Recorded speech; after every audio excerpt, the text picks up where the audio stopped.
चर्चा करेंगे। हमारे साथ हमारे तमाम मेहमान जुड़ गए हैं, उनसे आपकी मुलाकात करवा देते हैं। हमारे साथ यहाँ पर बीजेपी से प्रवक्ता जुड़ गए हैं सैयद जाफर नकवी जी। नकवी जी, बहुत बहुत स्वागत है आपका।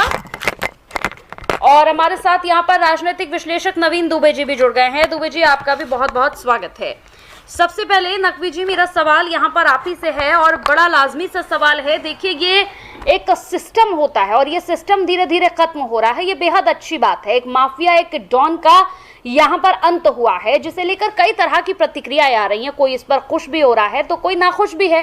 नाखुश वालों के लगातार यहाँ पर एक्स पर पोस्ट आ रहे हैं, चाहे वो हम देख लें तो समाजवादी पार्टी के तमाम लोगों ने यहाँ पर ट्वीट किया है, जिसमें अखिलेश यादव भी हैं। शिवपाल यादव ने तो बाकायदा बाइट दी, उन्होंने कहा कि उनके परिवार के साथ हमारी शोक संवेदनाएं हैं, बड़ा गहरा रिश्ता था उनके परिवार से हमारा। तो ये कैसा रिश्ता है और ये रिश्ता क्या कहलाता है?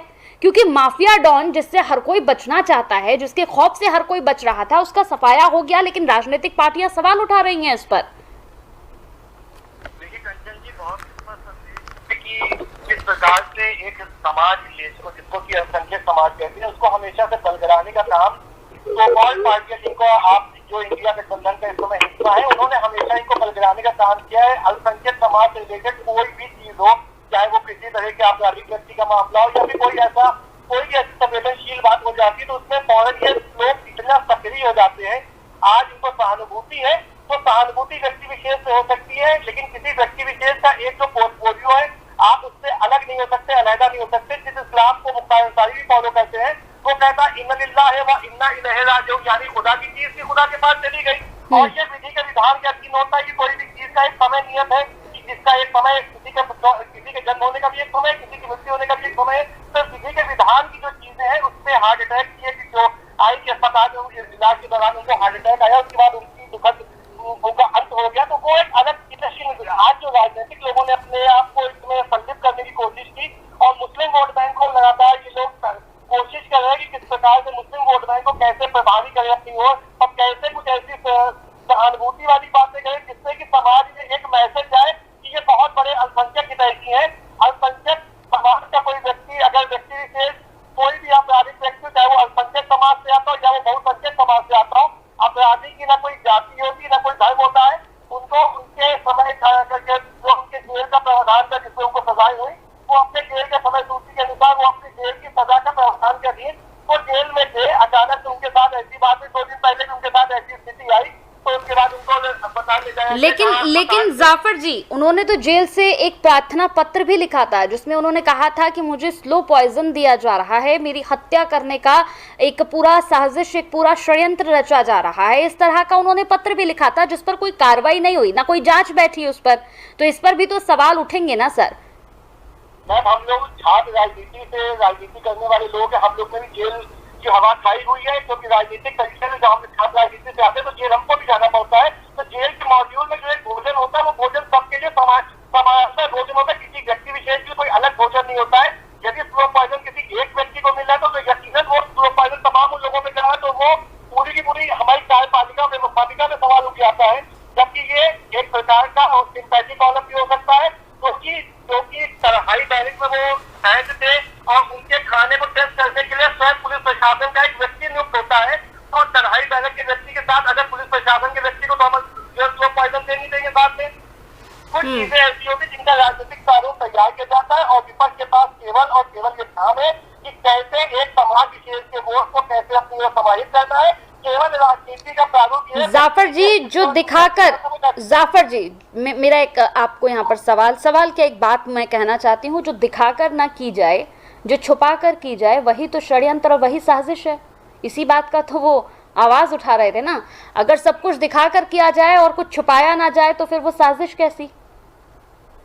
मैं इसी चीज को तो आपको बता रहा हूँ, बहुत दृष्टि बताया कि हम लोगों का जो छात्र जीवन की राजनीति हो, जिससे हम लोगों ने भी उन परिस्थितियों में भोजन किया है। तो भोजन की जो प्रणाली होती है, वो सबके लिए एक खाना बनता है, एक कैंटीन से खाना होता है, जिसमें किसी प्रकार के किसी व्यक्ति विशेष के अलग भोजन कोई प्रावधान न हिंदुस्तान के संविधान में, न जेल प्रशासन के मॉड्यूल में होता है। ठीक है। तो ये कह रहा हूँ, किसी व्यक्ति विशेष के लिए ऐसी कोई प्राथमिकता या फिर किसी के लिए कुछ अलग कोई कानून या संविधान नहीं कायम होता है। ठीक है। तो जो भोजन मैं कर रहा था, वही भोजन अगला व्यक्ति विशेष में करता है। ठीक है। मॉड्यूल के अनुसार भोजन वही है, चीजें वही है, लेकिन किसी के समय का एक अंत समय था जो विधि का का विधान था, उसके अनुसार उनका वो अंतिम समय का समय था और उसमें किसी प्रकार से न प्रशासन को दोषी बना सकते हैं, क्योंकि खुदा की जिस मतहत की आप बात करते हैं तो खुदा ने पैदा किया, ठीक है, आपका अंतिम समय निर्धारित किया, तो ठीक है। किसी प्रकार ये बात, हाँ, ये बात बस उनका परिवार समझने को तैयार नहीं हो रहा, ये बात बस उनका परिवार समझने को तैयार नहीं हो रहा। चलिए, नवीन दुबे जी भी हमारे साथ यहाँ पर बने हुए हैं, राजनीतिक विश्लेषक हैं।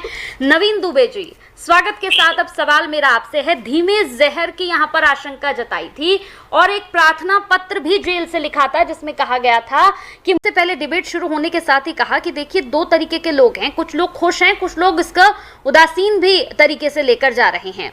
लेकिन सवाल तो उठेंगे कि अगर जेल परिसर के अंदर से पहले से ही कोई कैदी वहां से आपको प्रार्थना पत्र दे रहा है कि मुझे स्लो पॉइजन दिया जा रहा है, मेरी जान को खतरा है, तो क्या इस पर कोई कार्रवाई नहीं होनी चाहिए थी? क्या कोई जांच पड़ताल नहीं होनी चाहिए थी? आज वो खत्म हो गया है तो उसके बाद सवाल पे सवाल उठ रहे हैं। जाफर जी, देखिए, माननीय न्यायालय की जहाँ पे पक्ष की बात है, उन्होंने एप्लीकेशन माननीय न्यायालय को दी है, तो माननीय न्यायालय इसके लिए जिम्मेदार है इस जवाब को देने के लिए। उसके लिए जाफर नकवी या नरेंद्र मोदी या भारतीय जनता पार्टी जिम्मेदार नहीं। माननीय न्यायालय का जो फैसला होगा वो सभी को स्वीकार होता है, चाहे वो हम हो, आप हो या दुबे जी जो बैठे वो हो।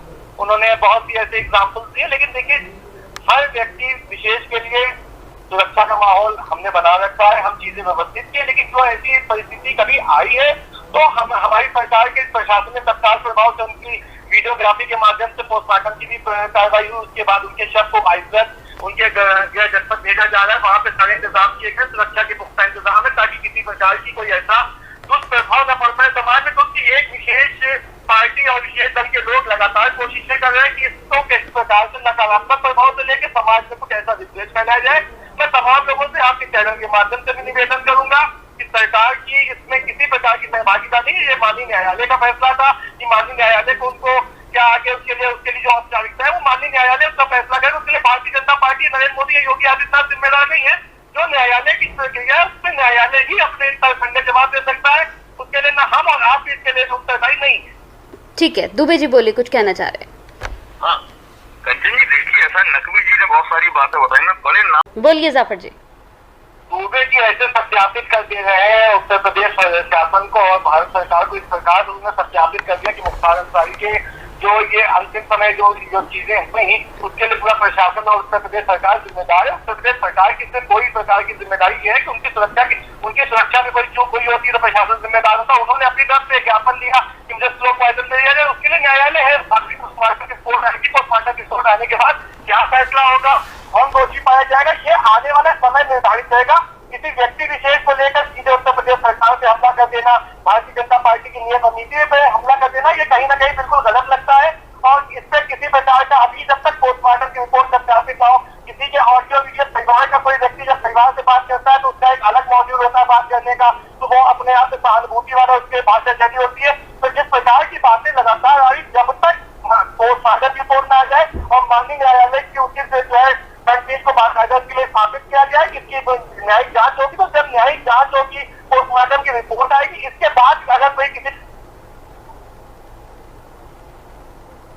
की प्रकार की तरफ से कोई ऐसी टिप्पणी ना आ जाए या फिर पोस्टमार्टम रिपोर्ट की कोई सत्यापित ऐसी प्रतिलिपि ना उपलब्ध हो पाए, तब तक न प्रशासन को या उत्तर प्रदेश शासन पे उंगली उठाना बिल्कुल निरंकुश उस तरह से बात है जैसे बिना सरकार की बात करना। लेकिन जाफर जी, अब तो उनका बेटा लगातार मांग कर रहा है ना कि जांच पड़ताल होनी चाहिए इस पूरे मामले पर। हाँ, बोलिए। मेरी सरकार ने कब मना किया कि जांच नहीं होगी? उन्होंने माननीय न्यायालय के समक्ष अपनी याचिका दाखिल की है, माननीय न्यायालय उसका फैसला करेगा। बाकी प्रदेश सरकार से जो भी उनको मदद चाहिए होगी, प्रदेश सरकार चाहे वो अपराधी हो चाहे वो बिना अपराधी हो, लेकिन आम जमानत के लिए वो उसी प्रकार की न्याय व्यवस्था के लिए लगातार से काम कर रही है। ठीक है।